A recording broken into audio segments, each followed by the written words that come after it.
Well, I came across this little hill climb, and it's a lot steeper than it appears. It had this gully at the bottom, so you couldn't, which also looks a little, it's a little deeper than it appears. Uh, and so you couldn't get a good run at it.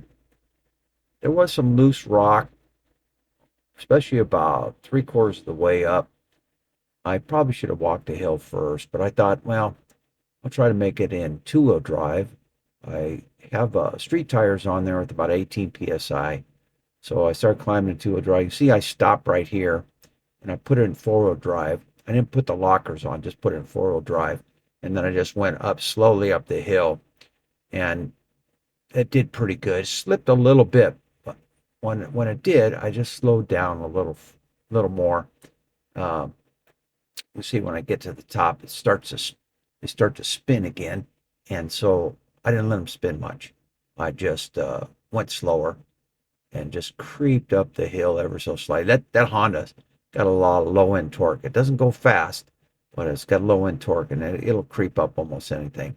And of course, the view from the top of the mountains was worth it.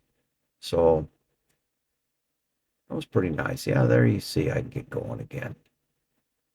There was plenty of room on top to turn around, drive up a little higher. It was an awesome view. It was an overcast day, so the uh, views, kind of muted. The colors are muted. It's not as clear as it appeared to the real eye. Anyhow, I had fun climbing the hill, and the view was worth the climb.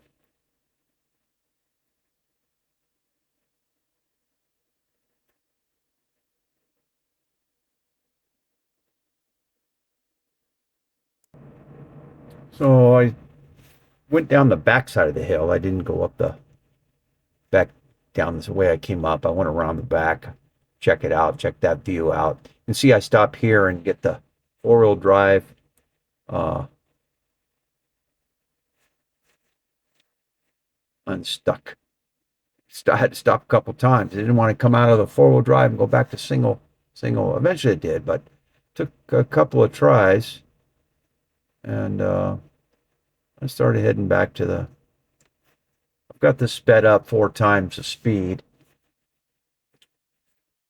so you can see it appears I'm going super fast, but I'm not. I'm doing about 15 to 17 miles an hour.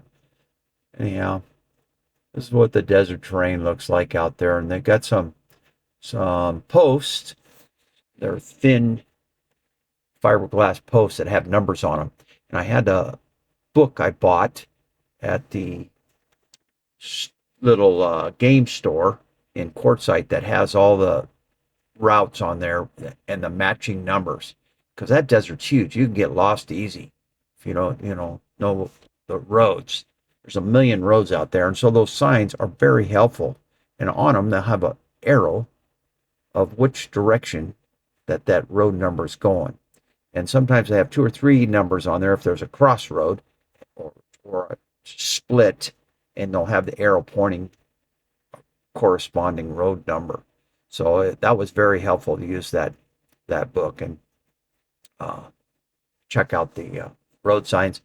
I didn't really get lost anytime I was there, and there's probably 100 square miles of desert. There's a lot of things to go see. Anyhow, that was the ride I took. Thanks for watching and have a great day.